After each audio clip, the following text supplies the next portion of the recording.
Muy buenos días, congresista Carlos Simeón Hurtado. ¿Cómo está usted? Muy buenos días. Un saludo cordial de mis hermanos de Pasco, estimado Gil. Usted es congresista electo. Vamos a ver una nota del coronavirus, pero ahorita está de moda el coronavirus. Yo le quisiera a usted pedir que le cuente al Perú cómo está la situación de salubridad en Cerro de Pasco, cómo está el tema del agua potable, cómo está el tema de los servicios de salud y cómo está el tema de los colegios públicos. ¿Pueden ustedes con tranquilidad enfrentar al coronavirus en su tierra? No, definitivamente que no. Porque hace 15 años prácticamente se ha promulgado una ley de traslado de la ciudad. Y esta ley justamente lo único que ha traído es retraso al pueblo. No hay inversión económica, el Estado prácticamente no invierte, hay ausencia del Estado. Razón por la cual desde el año 2012 los hermanos de Pasco migraron a la capital a efecto de poder poner en conocimiento de la salud de los niños, donde ya los metales pesados, plomo en sangre, arsénico, entre otros, prácticamente eso ha sido presa fácil los niños para poder adquirir el cáncer. Entonces, del 2012, 2013, 2014, el 2015 se encadenaron en el Ministerio de Salud. Entonces, autoridades vigentes han aprovechado de mis hermanos para poder sacar un lucro político, lucro personal. Han firmado convenios con el ministro de Salud, de Vivienda, con la finalidad de atender esta emergencia. Lamentablemente han pasado muchos años y nuevamente mis hermanos han tenido que regresar y tirarse el día de ayer a la pista para poder clamar justicia. A ver, cuéntele a la gente qué minas y qué refinación de minas hay en Cerro de Pasco, porque la gente tiene que entender que Cerro de Pasco es una ciudad minera, pero no de ayer, no de antes de ayer. O sea, la minería industrial tal como la entendemos tiene, hasta donde yo recuerdo que fácil, 50, 60 años en Cerro de Pasco, para no hablar de la minería de la época de los incas. Pero le pido por favor que usted le cuente a la gente cómo es el tema minero en Cerro de Pasco. Pasco, cuando en ese momento Centromin Perú transfiere los activos y pasivos a Volcan Compañía Minera, una empresa indolente, una empresa prácticamente que ha contaminado a la ciudad de Pasco. Volcan, hoy Cerrosac, eso es una empresa que nadie lo ha fiscalizado. El Estado le otorgó las licencias sobre licencias, pero lamentablemente no tenía una responsabilidad social con mi pueblo. Ha explotado el Tajo abierto, prácticamente conjuntamente con la población han convivido muchos años, relaves mineras. Entonces todo esto se ha suscitado porque el Estado no tenía la presencia en su momento en Pasco. Pero la gente de repente no tiene por qué saber esto. Centromin Perú era una empresa del Estado que se privatiza y la compra Volcan. O sea, Volcan tiene como presencia minera ahí que 20 años, 25 años, pero Centromin, que era del Estado, contaminaba y muchísimo desde hace muchísimos años. Es decir, el drama de Cerro de Pasco no es que es Volcan privado, no. Volcan y Centromin, vamos a decir que es lo mismo. Yo calculo que ahora Volcan tendrá mayores estándares de prácticas con la tecnología actual, pero el Estado ha sido el principal responsable. Pero además, en el interín de que Volcan ha pagado impuestos, todo lo que ya sabemos, ¿cuántos nuevos colegios, cuántos nuevos hospitales en los últimos 25 años, con agua potable, con luz, con médicos bien pagados? Entonces, el drama se potencia. Efectivamente, nosotros hace 21 años que está Volcan, anterior Centromin Perú del Estado, es que no hubo un apoyo real de atención, sobre todo de prevención en adquirir estas enfermedades. Cuando ya Volcan asume los activos y pasivos, ahí es donde las autoridades, los gobernadores, alcaldes y todo en general prácticamente no hicieron el trabajo de poder fiscalizar, ni los congresistas, de poder ver cuál es la situación real. La UEFA, que brillaba por su ausencia, entre todas las entidades no funcionan. Como no funcionan, entonces lo único que ha hecho Pasco hoy en día es de que no tenemos agua potable. El tema del agua es... ¿Cuánta gente vive en Pasco? Más o menos estamos viendo como 16.000 personas en Pasco mismo, ¿no? 16.000 en la ciudad, en la mera, por si acaso, no en todo el departamento de Cerro de Pasco. Pasco es Pasco, Cerro de Pasco es todo el departamento, que la gente lo entienda. ¿Cuánta gente vive en esa ciudad? En esa ciudad justamente estamos bordeando, en la zona central que estamos conviviendo con la minería son 16.000 más o menos. Ese es el mismo Pasco. Ya. Ahora, el tema es que Pasco en sí, por más de 20 años, la década, ha construido el Estado un hospital, mega hospital entre comillas, pero hoy en día tiene defectos. Un hospital que estaba cuestionado por corrupción, por todos los actos. Pero en enero, la ministra y el presidente Vizcarra han viajado a inaugurar un hospital que el equipamiento prácticamente desastroso. Hoy en día... ¿Cuándo se hizo? ¿Cuándo en enero de este año se inauguró la obra. Pero quiere decir que lo comenzaron a hacer en el gobierno de Kuczynski, o cuando menos de repente hasta el propio Vizcarra. Vizcarra. Entonces, han culminado, han inaugurado, pero hoy en día prácticamente es un elefante blanco. Uno, recursos humanos, médicos, especialistas, no tenemos médicos, equipamiento tampoco tenemos. Entonces, ¿de qué nos sirve un hospital que hoy, 2 meses de su funcionamiento, ya el tema de lavandería, entre otros, hay desperfectos, no funciona? Entonces, el pueblo dice y clama a decir, ¿cómo inauguran una obra inconclusa? Colegios, ¿cómo está el tema de los colegios y el agua potable? Porque, claro, el hospital calculo que tiene agua, desagüe, luz, internet. Incompleto, pero eso lo debe tener. Y los colegios, porque 16.000 personas, dicho sea de paso, no creo que sea tan difícil movilizarlos a una zona menos hostil. Ahorita vamos a hablar de la repoblación. Pero y los colegios públicos, porque no creo que haya un montón de colegios privados. De esos 16.000, calculo que deben haber en etapa escolar 8.000, 9.000 personas. Por ahí debe ir la cosa, son seres humanos los niños. ¿Cómo está el tema de los colegios? Los colegios en Pasco no tienen los servicios básicos. Si uno entra a una institución pública, a un colegio, tú vas y no tienes servicios de agua. Entonces, eso es lo más lamentable. Muchos viajan y ven a Pasco como capital minera del Perú en su momento, pero la realidad es triste. La realidad es que el pueblo no tiene servicios básicos. Y esto justamente el presidente donde dice, sale, no, pero tenemos que lavarnos la mano, tenemos... Entonces, nosotros nos preguntamos indignados, viaja a Pasco y ¿cómo está Pasco? Olvidado. Entonces, ese es uno de los temas que nosotros por muchos años están pidiendo agua saludable, servicios básicos, saneamiento, que no lo tenemos. Entonces, y los colegios, prácticamente en Oxapampa, en Pasco, el colegio se está cayendo los techos. No, el techo está cayendo. Entonces, no hay una situación que el Estado haya priorizado realmente en Pasco. ¿Por qué? ¿Quiénes han sido los últimos presidentes de la región Pasco? Entre gobernadores y presidentes regionales. Hábleme los últimos 4. Mira, los últimos 4 justamente ha sido el anterior que ha salido el señor Teodoro Quispe. Antes de Teodoro Quispe, el señor Clever Meléndez, después de Clever Meléndez estaba el señor Serrano, profesor Serrano, y prácticamente Víctor Raúl Soto Espinosa, entonces cuando soy presidente. Entonces, en el trayecto de estos señores, ¿cuál ha sido prioridad de poder tener agua potable, saneamiento básico en Pasco? Y vemos de los 4 prácticamente hasta la fecha hay 2 componentes para poder terminar el agua potable. Ni el primer componente se ha terminado. Y extraoficialmente, ¿qué nos dice? En este periodo del gobernador no se va a poder terminar. Entonces, estamos cansados de que prácticamente la Contraloría, el OSI y todas las instituciones, lo único que han hecho en los últimos años es mesa de partes, la denuncia prácticamente lo traspapelan y no hay un impulso en el Ministerio Público de poder decir si efectivamente hay corrupción o no hay corrupción. Entonces, este tema son los 4 gobernadores, presidentes regionales, se han abocado en el agua, pero nunca han hecho realidad. A ver, vamos a ver la nota del coronavirus, pero insisto, el Perú este es un ejemplo, y este es un ejemplo, no quiero ser peyorativo, de fácil solución. Es una población de 16.000 personas. Calculen ustedes cuánta gente puede vivir en las Torres de Limatambo, por decir una cantidad de gente. ¿Cuánta gente puede vivir en San Felipe? O sea, no pueden hacer desarrollos inmobiliarios privados, digo, no digo públicos, pero además también hay techo propio, mi vivienda, para mudar a la mayor cantidad de gente más o menos cerca, para que los colegios tengan agua y los servicios de salud tengan equipamiento, agua, desagüe, luz. En ese orden de cosas, piensen y miren este informe del coronavirus, que no es el único problema, ciertamente, Miren. Cada hora que pasa, el número de contagiados por el coronavirus aumenta. En nuestro país la cifra ya llegó a 11. Los 2 últimos pacientes son hermanos de 27 y 15 años que regresaron a su natal Huánuco tras un viaje por Europa.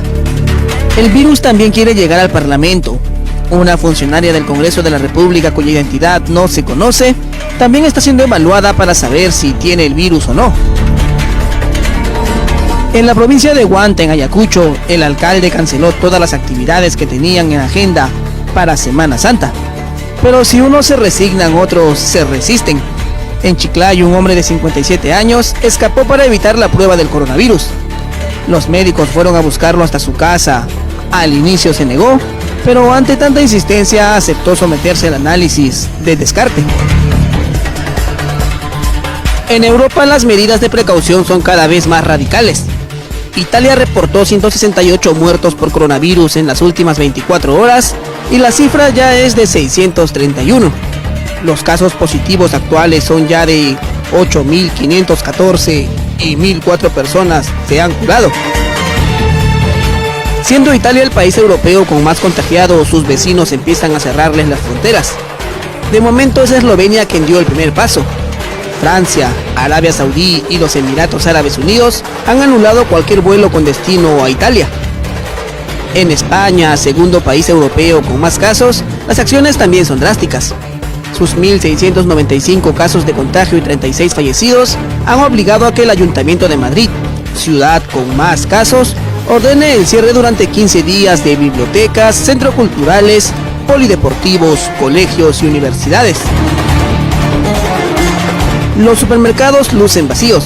La gente ha comprado en grandes cantidades para no tener que salir de sus casas. Las dos próximas jornadas de la Liga Española serán a puertas cerradas. El Barcelona, que mañana juega por Champions ante el Napoli, lo hará sin público en el Camp Nou. Todos los campos del fútbol español estarán así este fin de semana que viene y el siguiente. Cerrados. No habrá público en las gradas. Todos los partidos de la geografía española serán a puerta cerrada. El mundo del deporte también se ha visto afectado en Francia, donde el futbolista Kylian Mbappé fue sometido a una prueba de descarte y tras 2 días de baja los resultados fueron negativos. En nuestro continente, la Conmebol analiza postergar el inicio de las eliminatorias. Tenía que comenzar a fin de mes, pero esto podría suspenderse hasta abril o mayo. Pero mientras ya no quedan países de la Unión Europea libres de la epidemia, en China las noticias empiezan a ser buenas. Por segundo día consecutivo no se han registrado ningún contagio fuera de la ciudad de Wuhan, donde se originó todo. Sus drásticas medidas de cuarentena están dando resultados, a tal punto que hasta el presidente Xi Jinping hizo una visita a la ciudad. Los chinos tenían premura en controlar el virus y es que sus efectos llegaron a sus bolsillos. Por ejemplo, la industria manufacturera cayó a su nivel más bajo desde el 2005, perdiendo solo este sector en lo que va del año alrededor de 238 millones de dólares. Son 114.000 personas en todo el planeta que han sido contagiadas y los muertos ya superan los 4.000.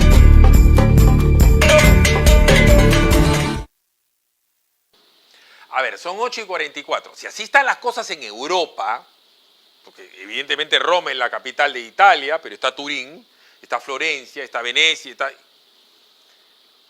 La ciudad más importante de Cerro de Pasco es Pasco. ¿Qué otras ciudades están en problemas? Porque usted no es congresista de la ciudad, usted es congresista del departamento. Ampliemos. ¿Qué está pasando en Loroya? ¿Qué está pasando en las otras ciudades en donde hay también niveles de población importantes? Sí, es importante precisar, File, que el día lunes en el trayecto que viajaba estaban varados como 3 horas los hermanos de La Oroya.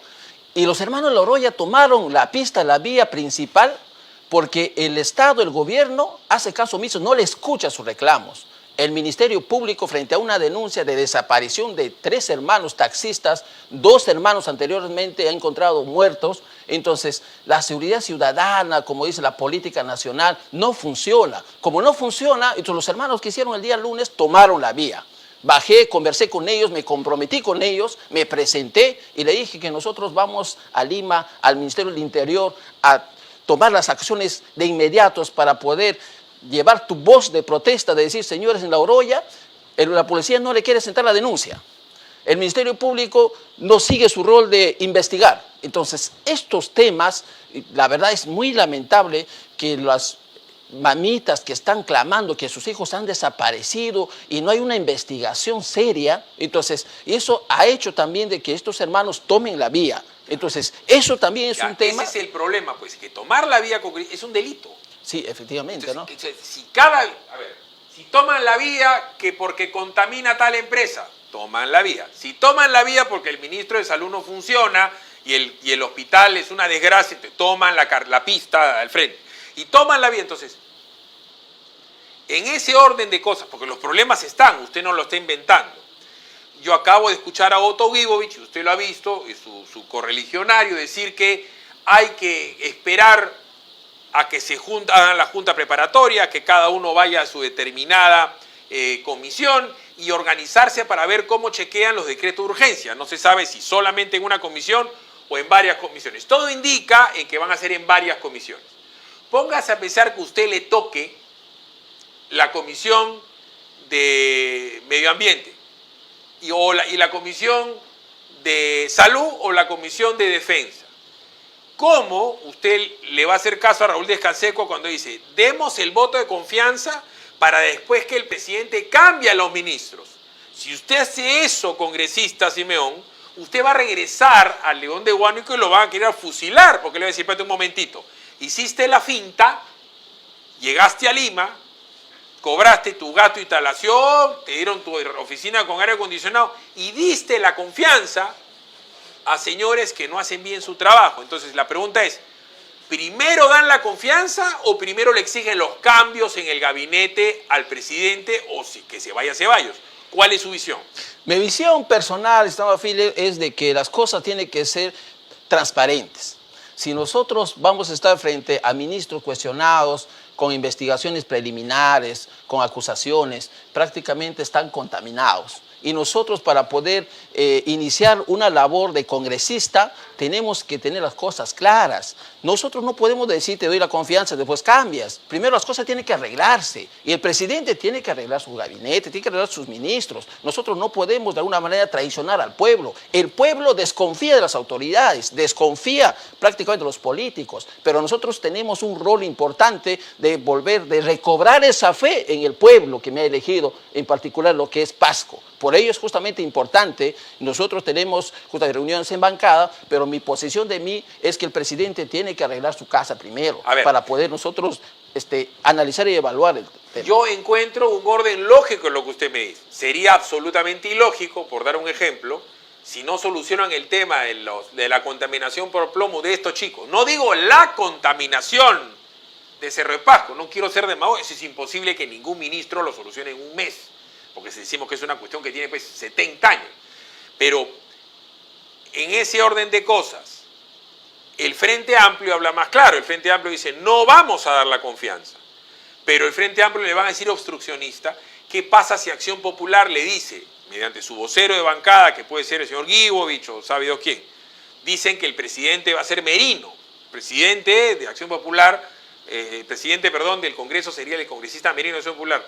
¿No es mejor que una vez instaladas las comisiones haya una junta de portavoces, toman el pulso a la situación, pide una reunión el señor Merino, puerta cerrada con el presidente y le dice, oye, tal ministro, tal ministro, tal ministro, tal ministro, mejor soluciónala ahorita, porque en el momento que a usted le toque estar en la comisión de fiscalización, lo va a fusilar al ministro tal o cual en la evaluación del decreto de urgencia y le van a decir el obstruccionista Simeón. ¿Cuál sería entonces el orden?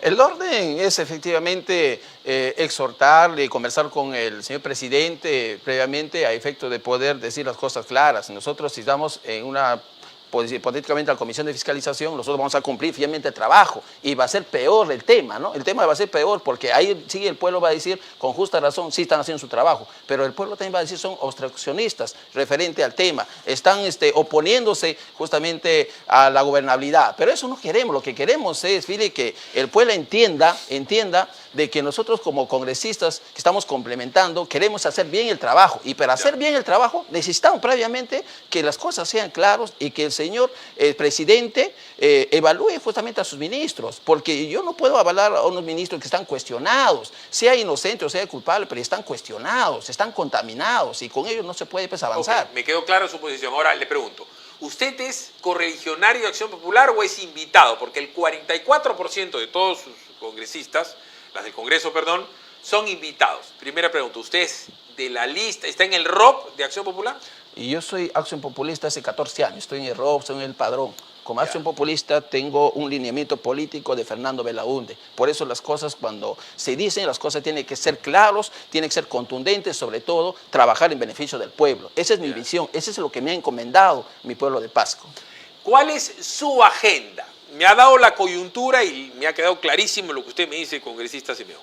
Pero usted llegó con qué bandera, usted a qué llega al Congreso. Repito, lo primero que hay que hacer es evaluar los decretos de urgencia, pruebe fuego, porque se pueden quemar. Repito, ustedes avalan torpes y quedan ustedes ensuciados por la torpeza. Pero una vez que pasa eso, todo el mundo lo escucha decir que la reforma política, que la reforma electoral, que la reforma tal. ¿Cuál es su agenda? Mi agenda, al margen de la reforma que usted menciona, Billy, al margen de la lucha contra la corrupción, tenemos en agenda es modificar dos proyectos de leyes importantísimos, porque en mi pueblo, Pasco, netamente parte ganadero, agricultores, lo que ellos quieren es que se le dé el apoyo al Estado. Por ello, justamente hay un programa de Procompite y nosotros hemos evaluado un programa de Procompite en el cual faculta en estos momentos que los gobiernos regionales y los alcaldes tienen que disponer hasta un 10% de su presupuesto para poder invertir en proyectos de ganadería o agricultura. Entonces nosotros sí hemos sido conscientes en poder decirle a los hermanos, nosotros vamos a modificar el artículo 4, ¿para qué? Para que se obligue a los gobiernos regionales y municipales, no hasta un 10%, sino hasta un 15% para poder disponer ese presupuesto para que ellos puedan impulsar su economía. ¿Por qué digo eso? Porque sabemos bien a nivel nacional, específicamente Pasco, todas las autoridades locales, gobierno regional, a fin de año retornan el presupuesto. Ya, pero explíqueme cómo impulsar, porque suena muy bonito y muy romántico, pero ¿a qué se refiere? No le pueden dar créditos porque no son intermediarios financieros. Calculo que lo que tendrían que dar es carreteras, caminos, capacitación y canales de regadío. Esa es obra de un gobierno regional o de una municipalidad. ¿Podría ser usted más específico en cómo tendrían que impulsar la ganadería, la actividad pecuaria y agropecuaria? Sí, los hermanos, no simplemente Pasco, sino a nivel nacional, ellos tienen la sana y el objetivo de poder iniciar como pequeños microempresarios, pero el gobierno local, regional no les apoya porque no tienen capital. Ellos tienen su perfil, tienen su proyecto. Entonces lo que nosotros necesitamos es que el gobierno local, el gobierno regional, saque el presupuesto hasta un 15% para poder inyectar la economía de sus hermanos que necesitan el capital. Pero ¿cómo que inyectar? O sea, explíqueme usted, no le puede prestar plata, ni le puede regalar plata, ni puede subsidiar plata. Usted me dice inyectar. ¿Inyectar cómo? No puede agarrar capital, dinero del fondo del Estado y malversarlo y darlo como qué. O sea, son programas de fondo concursables. Por decir, si alguien se dedica a la producción de quesos, ¿no? Entonces, ellos necesitan un capital. Entonces, ellos concursan, un fondo concursable, transparente, presentan su proyecto al gobierno regional, dicen, señor, necesitamos esto. ¿Y cómo regresa ese fondo al Estado? Ese fondo, justamente, ese Procompite, es para que fortalecer, fiscalizar, impulsar, darle asistencia técnica para que ellos ya comiencen a explotar. No, justamente esa es la diferencia de hacer obras, fierros y cementos, porque con este programa de Procompite, con este presupuesto, es que ya no hay corrupción. ¿Por qué? Porque se va a fiscalizar hasta el último centavo, y eso no les conviene a los gobiernos locales y regionales. No termino de entenderlo, disculpe usted, señor Simeón. ¿Cómo es que le da la plata? O sea, asistencia técnica, perfecto. Canales de regadío, perfecto. Una carretera, perfecto. Impulsar una feria comunal, perfecto. Pero plata, ojo, no se le puede dar plata, porque si le das al proyecto tal y no le das al proyecto cual, se va a generar un problemón. Si le das a la comunidad tal o cual, ya le tienes que dar, repito, infraestructura. Usted me dice que no es fierro y cemento. Además de tema técnico, quiero que me quede absolutamente claro, no es crédito, no es reembolsable, no es subsidio. No, ese es un programa en el cual concursan varios asociaciones, empresas, como fondos concursables, ellos presentan sus proyectos. Ahora, el proyecto justamente ganador, ¿qué va a hacer? El gobierno regional va a poder invertir ese fondo hasta 15% para que estos hermanos hagan realidad su pequeña y microempresa, ya puede reflotar. Entonces, eso no es una situación retornable, es un fondo, un préstamo, no, simplemente es un programa de Procompite para que le apoya al agricultor y que salga Son adelante. 8 de la mañana con 56. Tendría que haber un plan nacional de reubicación territorial. El vivir en las alturas de Cerro de Pasco no es fácil porque estamos hablando de una situación hostil. Respirar ahí es complicado, vivir es complicado. ¿Hay algún plan que usted considera que se tenga que hacer para reubicar más poblaciones, además de Cerro de Pasco, además, o de Pasco o de Loroya, en diversas comunidades que ustedes pueden tener allá, de bajar un poco más con, caramba, COFOPRI, con la Superintendencia Nacional de Bienes, reubicar pueblos enteros de 100 personas, 200 personas, 500 familias? ¿Ese es algo que ustedes tienen como una idea o le parece imposible, habida cuenta del fracaso de la reubicación de la ciudad más importante que es Pasco?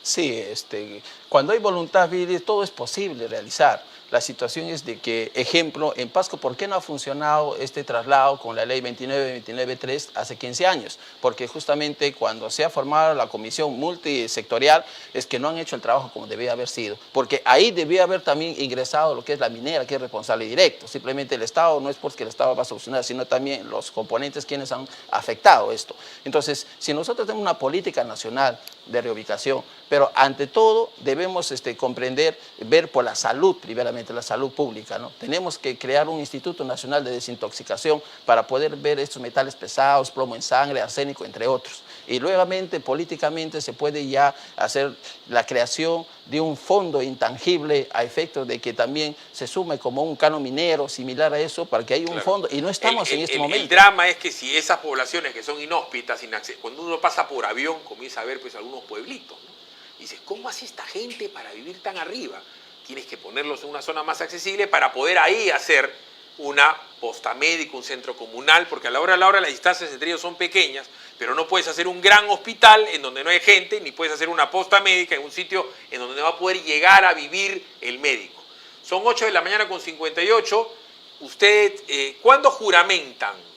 Justamente el día de hoy ya se va a fijar la fecha exacta, porque tentativamente se estaban indicando el día 17, pero no es extraoficialmente, no es nada seguro. Yo imagino de que hay algunos colegas congresistas que aún no han cumplido con la formalidad y de exhortarles desde aquí, ¿no? Que forman de una vez a efecto de acelerar, porque lo que queremos ya de una vez ya es trabajar. Trabajar, sí, correcto. Así usted, hincha del loco Isidro Fuentes, entre otros, pues estamos... Mentira, lo más probable es que el congresista se hincha de la U, pero de puro tribunero dice que es hincha de Isidro Fuentes. Pero en fin, congresista, sí, usted muy amable. No, muy amable, gracias. Muy amable, buenos días. ¿Algo de Chapulín, no?